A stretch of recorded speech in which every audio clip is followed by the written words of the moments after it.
Hello everyone, I'm Joshua Clement and this is how to cut in when I'm painting a wall. Now a lot of people like to tape off their trim or their corners, but I'm going to show you a way that you don't have to do that. For this job, I'm going to be using an angled trim brush. The reason I like to use this brush is so I can hold it above my trim and start moving my brush and work it down into my trim.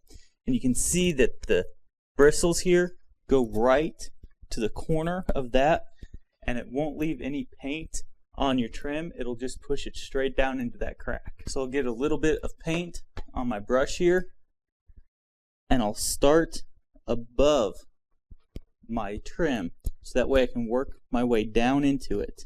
Then when I get there, I'll go a little bit slower and across. So you'll start up and you want to build up that paint above your trim. So that way you don't have to dip as much. You want quite a bit of paint up here, and then you'll work it down. Then at the very last bit, you'll push your brush to the side so you can just see those bristles going right next to the trim.